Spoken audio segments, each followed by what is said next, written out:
ધોરાજીની ભાદર નદી હવે પ્રદૂષણનું ઘર બની ગઈ છે।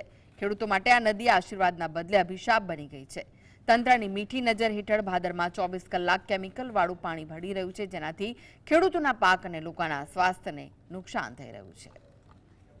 સરકાર નદીઓની સફાઈની વાતો કરે છે, પણ ધોરાજીના ખેડૂતોને આજે પણ એવું પાણી મળે છે જે નથી પીવા લાયક કે નથી ખેતી લાયક।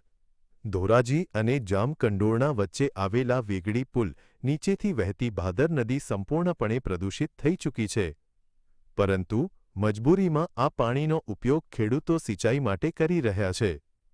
મોંઘા બિયારણ અને ખાતર નાખીને તૈયાર કરેલો પાક પ્રદૂષિત પાણીથી બળી જાય ત્યારે ખેડૂતોના જીવ પણ બળી રહ્યા છે।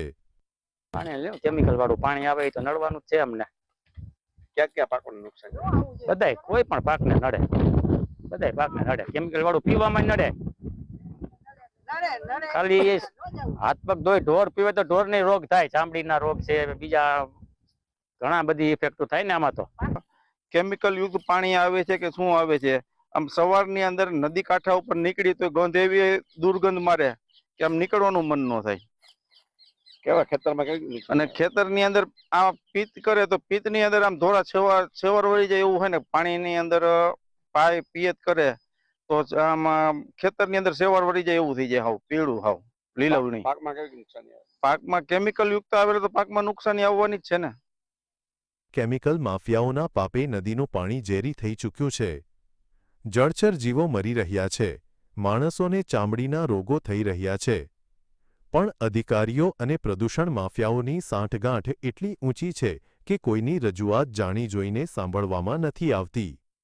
પ્રદૂષણ નિયંત્રણ બોર્ડના અધિકારીઓ ગાઢ નિંદ્રામાં સૂતા હોય કે પછી આ કેમિકલ માફિયાઓની શરમમાં આંખ મિચોડી કરતા હોય તેવું અહીંયા લાગી રહ્યું છે। આ ભાદર 2 ડેમની અંદર કેમિકલના ટેન્કરો છોડી દેવામાં આવ્યા છે, જ્યારે આ કેમિકલ યુક્ત પાણી લોકો પીવાના પાણી તરીકે ઉપયોગ કરી રહ્યા છે, સિંચાઈ માટે આ પાણી ઉપયોગ કરી રહ્યા છે, અને લાખો લોકો રોગગ્રસ્ત પાણી પી અને બીમારીનો ભોગ બને તેવી પરિસ્થિતિ થઈ છે। હવે જોવાનું એ રહે છે કે આ ઝેર સમાન બનેલી નદીને શુદ્ધ કરવા માટે તંત્ર જાગશે કે પછી દર વખતની જેમ તપાસના આદેશ આપીને ફાઇલોના ઢગલા નીચે સત્યને દબાવી દેવામાં આવશે। કિશોર રાઠોડ, GSTV ધોરાજી।